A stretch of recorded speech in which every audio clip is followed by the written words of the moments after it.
ఉగ్రదాడి అనంతర పరిణామాలతో పాకిస్తాన్ నుంచి అన్ని రకాల దిగుమతులను నిలిపివేస్తున్నట్లు భారత్ ప్రకటించింది.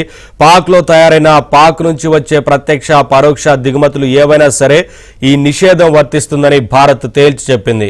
అంతేకాదు ఆ దేశం నుంచి వచ్చే కొరియర్లు, పార్సెల్లు వంటి వాటిని కూడా పూర్తిగా నిలిపివేస్తున్నట్లు తెలిపింది. మరోవైపు భారత్లోని అన్ని నౌకాశ్రయాల్లోకి పాక్కు చెందిన పాక్ జెండా ఉన్న ఎలాంటి నౌకలు ప్రవేశించకూడదని నిషేధం విధించింది. ఇదే సమయంలో భారత నౌకలేవి కూడా పాకిస్తాన్ పోర్టులకు వెళ్లవద్దని సూచించింది.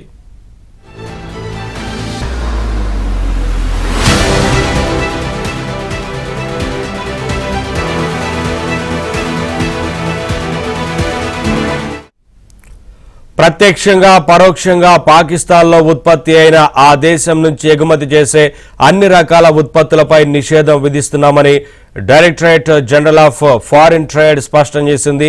అనుమతి ఉన్నవైనా ఎలాంటి అనుమతి అవసరం లేని ఉత్పత్తులైనా ఈ నిషేధం వర్తిస్తుంది. తదుపరి ఉత్తర్వులు జారీ చేసే వరకు ఇది అమల్లో ఉంటుందని, ఈ నిషేధం నుంచి ఏదైనా మినహాయింపు కావాలంటే భారత ప్రభుత్వం నుంచి ముందుగానే అనుమతులు తీసుకోవాలని డీజీఎఫ్టీ స్పష్టం చేసింది. జాతీయ భద్రత, ప్రజా ప్రయోజనం నిమిత్తం ఈ చర్యలు తీసుకుంటున్నామని, తక్షణమే ఈ నిర్ణయాలు అమల్లోకి వస్తాయని ప్రకటించింది.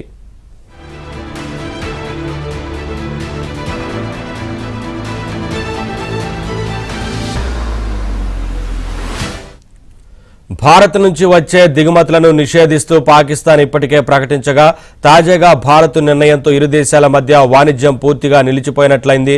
పుల్వామా దాడి తర్వాత పాక్తో వాణిజ్యాన్ని భారత్ బాగా తగ్గించుకుంది.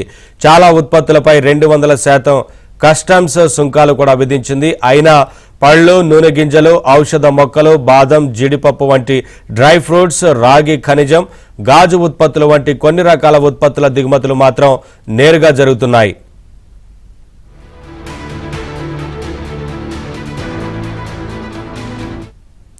2022-23లో భారత్ నుంచి పాక్కు సుమారు 5,300 కోట్ల విలువైన ఎగుమతులు జరగ్గా, పాక్ నుంచి దిగుమతుల విలువ సుమారు 170 కోట్లు.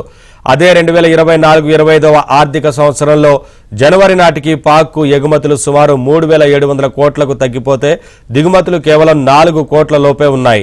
అయితే ఆంక్షలు, సుంకాల నుంచి తప్పించుకోవడానికి పాక్ నుంచి చాలా వరకు ఉత్పత్తులను దుబాయ్, సింగపూర్, శ్రీలంక, ఇండోనేషియా వంటి దేశాలకు తరలించి ఆయా దేశాల ఉత్పత్తులుగా చూపుతూ భారత్కు పంపుతుంటారని వాణిజ్య వర్గాలు చెబుతున్నాయి.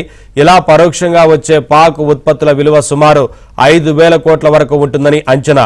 ఇప్పుడు పాక్ నుంచి ప్రత్యక్ష, పరోక్ష దిగుమతులపైన నిషేధం విధిస్తున్నట్లు ప్రకటించడంతో పాకిస్తాన్లోని పలు రకాల పరిశ్రమలకు గట్టి దెబ్బ పడనుంది.